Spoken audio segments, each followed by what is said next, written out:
Okay, so they're telling you here to look at the parietal pleura, which is membrane, Which is nothing. which is not there. So we're moving on.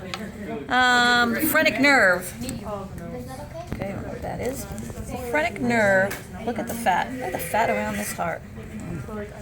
That is just nasty. That is nasty. Okay, the phrenic nerve is a nerve that comes down on either side of the heart and innervates the diaphragm. Right, your diaphragm is a muscle, so it needs to have nerves going to it to make it contract. And the phrenic nerve is not prosected out here yet, but we can do it. It's right here. Okay, this is one. How do I dissect all this out? The phrenic nerve on one side, and you can trace it back from the diaphragm on the other side, maybe, unless it's already ripped. And here's the phrenic nerve on the other side, coming down to the diaphragm. Okay, so that's the phrenic nerve. Comes right down and innervates each side of the diaphragm. A friend of mine had some thoracic surgery and they nicked the phrenic nerve on one side, so half of her diaphragm is paralyzed now. Ooh. It's not very pleasant. But She got a lot of hiccups. no. Identify the larynx and the cartilages. Okay. So coming up here, way up here. Good thing we're done with the muscles because they're gone. Okay. So right here is the larynx with the thyroid cartilage. Where is my model?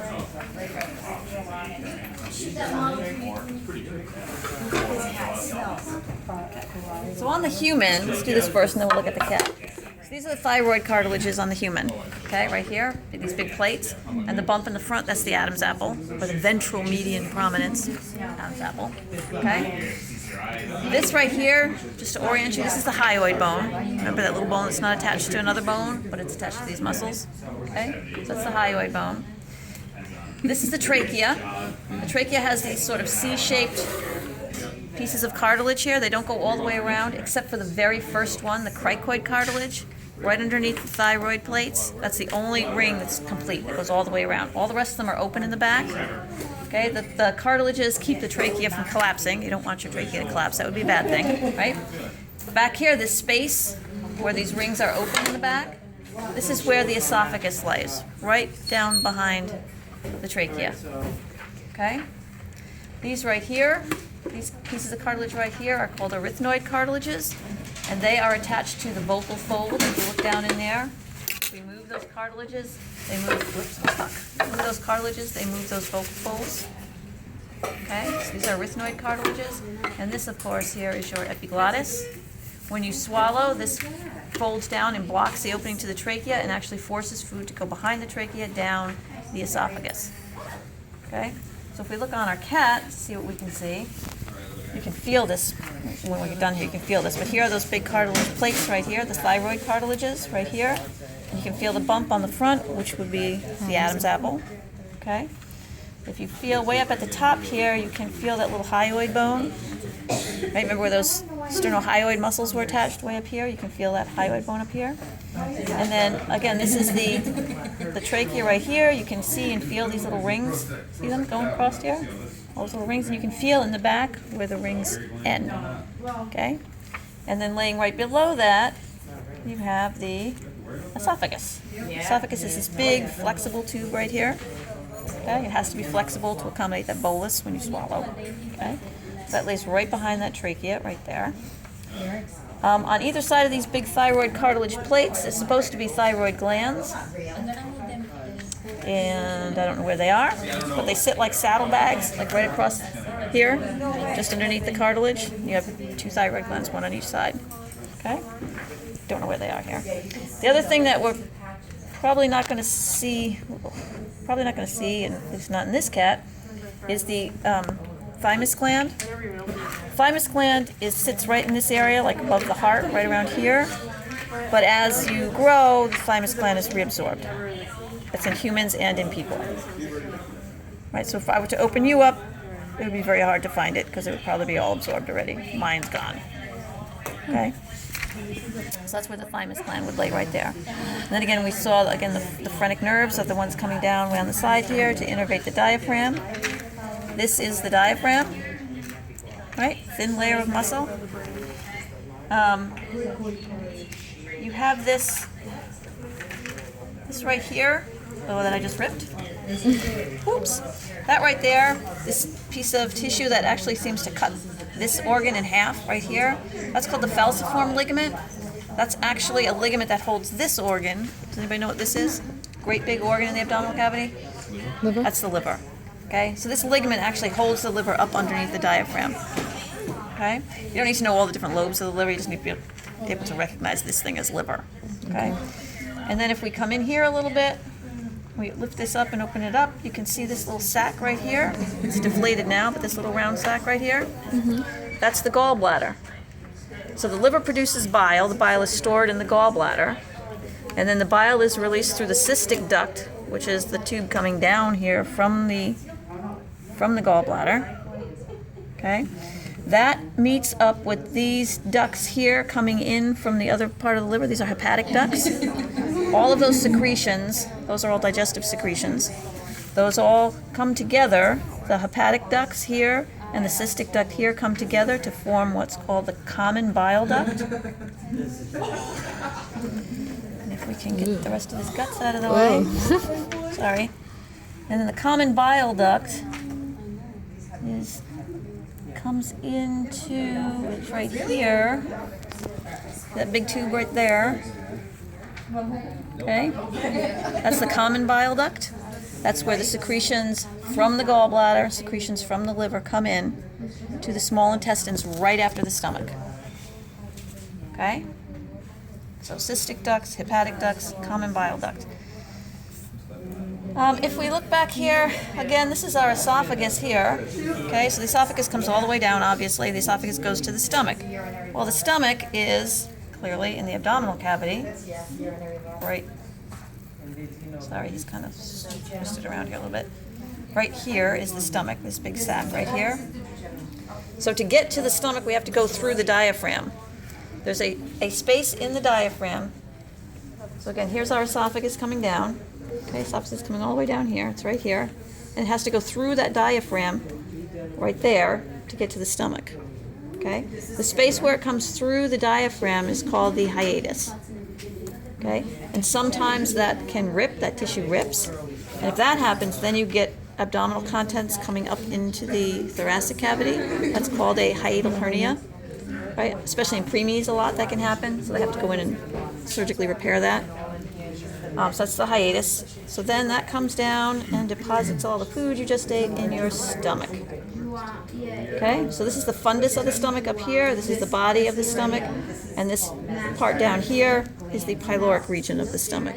Because the stomach is kind of J-shaped. Okay, and it comes around like this. Okay, if we open this up, and hopefully they cleaned it out. Okay, you can't really see it too well in this stomach, but in here there's lots of extra folds of tissue called rugae. The rugae allow for expansion of the stomach. It's full. Okay? So the food comes in through here. There is a valve that keeps food from backing up into the esophagus. Right where the esophagus meets the stomach, it's the esophageal sphincter. A sphincter is like a purse string of muscle. It's like when you pull it, it shuts, and when it relaxes, it opens. So as soon as the food hits the stomach, that thing shuts. And that keeps because the contents of the stomach are very acidic, right? pH of about 2. And you don't want that stuff washing back up onto the end of your esophagus because there's no mucus protection on the inside of your esophagus. So you keep washing that acid stuff back up onto the end of your esophagus, you're going to erode the end of your esophagus, right? That's gastroesophageal reflux disease. Okay? So we're assuming kitty cat's sphincter works, closes it off. Now all that junk is in the stomach, turns it around, mixes it with acid, and we know that the stomach is lined with a thick layer of mucus, which protects the stomach lining from being burned by the acid. And there's also glands in there that produce acid. So there's mucus and acid producing cells and glands on the inside of the stomach. Once that stuff is all mixed up into this slurry called chyme, that acid chyme now has to go to the intestines, which is is all this stuff. Okay? So there's a problem here, though, that the lining of your intestines is not covered with a thick mucus layer either. So if you were to just allow that acid chime to go into your intestines, you'd be burning holes through your intestinal wall. That would also be an unpleasant experience, I would imagine. Okay? So what we have to do is regulate flow out of the stomach as well. And there's another sphincter right where the stomach meets the small intestines. That's the pyloric sphincter. And what that does is it allows just little drops of that acid chime to go into the small intestines. And as that stuff goes into the small intestines, that's where that common bile duct comes in, right where it meets the small intestines. And that bile and the secretions from the liver are delivered in a very alkaline solution, a very basic solution, so that as soon as that stuff goes into the small intestines, it's neutralized. Okay? And then secretions from the pancreas also come in through that common bile duct, and that contains all kinds of digestive enzymes. So all of that stuff then comes to this first section, this first U-shaped section right here of the small intestines. That's called the duodenum.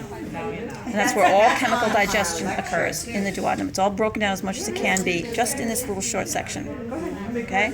From the duodenum, then, it travels on to the real curlicue part of the small intestines, which is the jejunum. That's the middle part. And then finally, once everything is absorbed that we can absorb, which is what the rest of the small intestines does. The jejunum and the ileum, the last section of small intestines, that's where all absorption of the nutrients takes place. Okay? So after we get through all the small intestines, we reach the large intestines. Okay? There is less of the large intestines, but it's got a much larger diameter. Okay? Much bigger.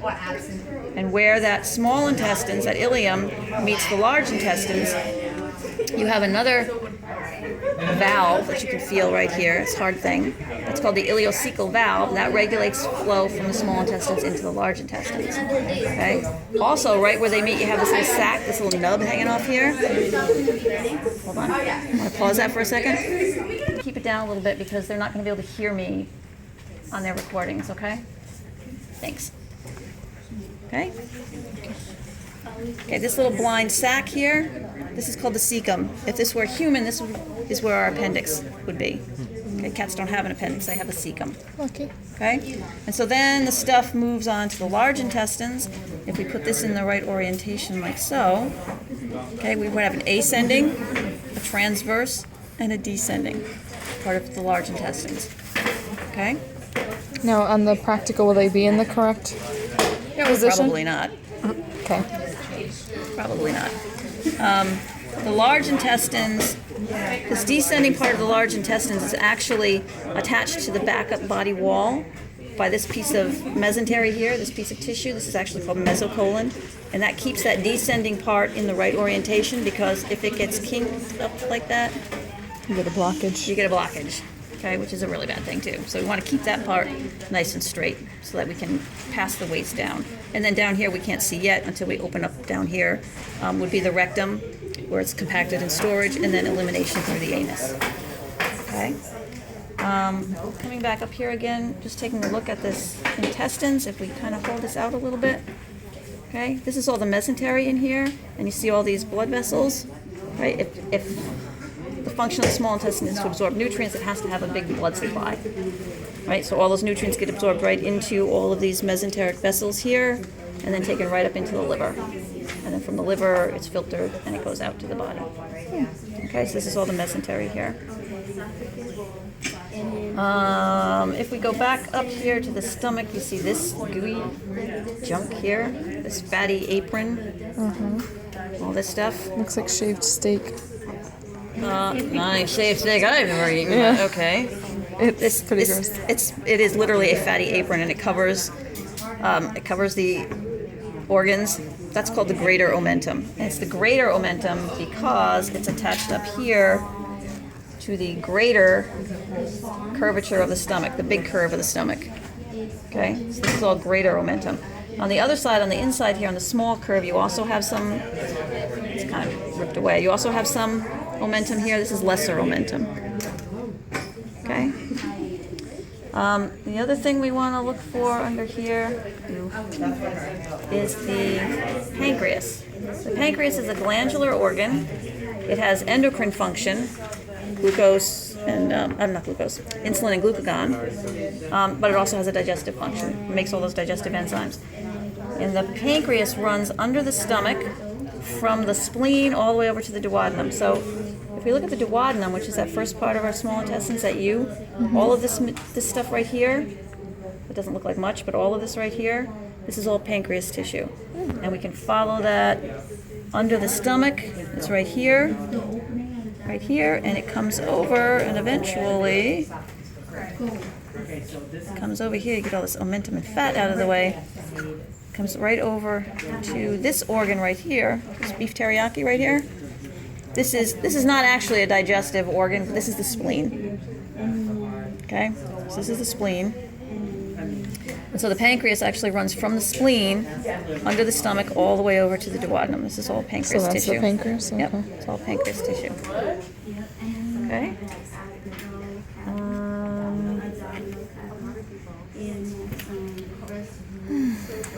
That's the sheep pluck. We need to do the sheep pluck. Let me get